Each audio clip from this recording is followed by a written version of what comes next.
IPL 2026 అత్యధిక purse కలిగిన franchise Kolkata night riders. ఈసారి జరగనున్న మినీ వేలంలో చాలా ప్లాన్ గా వెళ్లాలని చూస్తోంది. కొత్త హెడ్ కోచ్ అభిషేక్ నాయర్ నూతన స్ట్రాటజీతో సిద్ధమవుతున్నట్లు తెలుస్తోంది.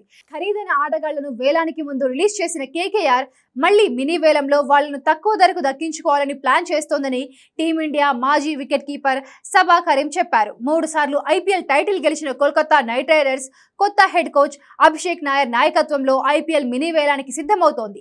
ప్లేయర్లను రిలీజ్ చేయడంతో అభిషేక్ తీసుకున్న నిర్ణయం గతంలో క్రికెట్ వర్గాల్లో హాట్ టాపిక్ గా మారింది. 23.75 కోట్ల వెంకటేష్ అయ్యర్ తో పాటు ఆండ్రీ రసెల్ వంటి ప్లేయర్లను సైతం రిలీజ్ చేశారు. ఇప్పుడు అదే ఆటగాళ్లను తక్కువ ధరకే సొంతం చేసుకోవాలని చూస్తున్నారు. ఆండ్రీ రసెల్ రిటైర్మెంట్ ప్రకటించడంతో కోచింగ్ స్టాఫ్ లోకి కేకేఆర్ తీసుకుంది. జియో హాట్స్టార్ తో మాట్లాడిన భారత మాజీ వికెట్ కీపర్ సబా కరీం గతేడాది వేలంలో 23.75 కోట్లు పెట్టి కొనుగోలు చేసిన వెంకటేష్ అయ్యర్ ను విడుదల చేయడం వెనుక ఉన్న అసలు స్ట్రాటజీని వెల్లడించాడు. కేకేఆర్ అయ్యర్ ను తిరిగి కొనుగోలు చేసే అవకాశం ఉందన్నాడు. అతన్ని భారీ ధరకు వేరే వాళ్లు కొనడం కష్టమన్నాడు. పర్స్ లో స్పేస్ కోసం ఈ నిర్ణయం తీసుకున్నట్లు చెప్పుకొచ్చాడు. ప్లేయింగ్ 11 లో రెగ్యులర్ గా ఉండే వాళ్లను మాత్రమే కీప్ చేసేలా వ్యవహరిస్తున్నట్లు తెలిపాడు. రామనుల్లా గుర్బాజ్ ను రిటైర్ చేయడంతో కేకేఆర్ వేలంలో ఎలాంటి ప్లేయర్లపై దృష్టి పెట్టబోతోందో స్పష్టంగా చూపిస్తున్నట్లు కరీం చెప్పాడు. ఓపెనర్ తో పాటు వికెట్ కీపింగ్ చేయగలిగే ఆటగాడు దొరికితే కేకేఆర్ కు కలిసొస్తుందన్నాడు.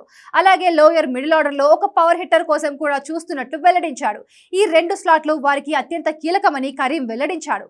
వెంకటేష్ అయ్యర్ గ్రాఫ్ ను ఒక్కసారి పరిశీలిస్తే 2021తో పాటు 24లోనూ అద్భుతంగా ఆడాడు.